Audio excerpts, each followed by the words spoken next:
مفتی صاحب، ہم نے مبلغین سے سنا ہے کہ فاروق اعظم کا قول ہے کہ خریداری وہی کرے جو کہ عالم ہو، تو اس قول کا مطلب کیا ہے؟ اس کا مطلب یعنی کہ اب کیا عوام الناس مارکیٹ میں جا کر خریداری نہیں کر سکتی؟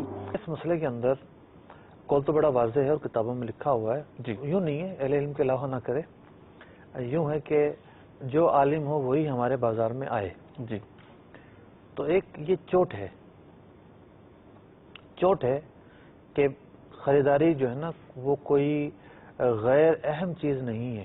ٹھیک ہے، یہ بھی ایک اہم چیز ہے، اس کے بھی اصول و ضوابط ہیں، اس میں حلال و حرام ہیں، اس میں طور طریقے ہیں، اس میں جو ہے وہ مختلف جہتیں ہیں. ٹھیک ہے، تو لہٰذا اس کے مسائل بھی سیکھے جائیں. تو یہ ایک جملہ ہے جس کے ذریعے چوٹ ڈالی گئی ہے.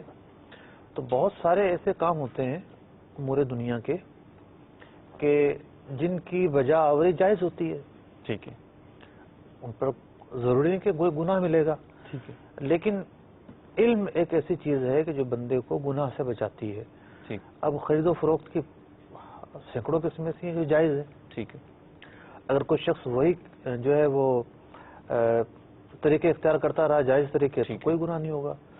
لیکن اگر یہ ناجائز میں پڑا تو گناہ ہوگا. ہاں، اگر اس کا شعبہ ہی یہ ہے یا اس سے خریدنا ہی پڑتا ہے تو پھر اس پر یہ ضرور فرض ہوگا کہ اس کے مسائل سیکھے تاکہ یہ حرام میں نہ پڑ جائے. ٹھیک ہے، کیونکہ جہالت کی نحوست سب سے بڑی یہی ہوتی ہے کہ بندے کو پتہ ہی نہیں چلتا کہ وہ کوئی غلط کام کر گیا. ٹھیک، یہ معاملہ ہوتا ہے. تو یعنی کاروباری مسائل سیکھیں، اس کی اہمیت اس قول میں واضح ہوئی، اور ہمارا یہ سلسلہ بھی گویا کہ یہ مسائل سکھانے کے اعتبار سے اس قول کو نافذ کرنے کی طرف گامزن ہے، کہہ سکتے ہیں.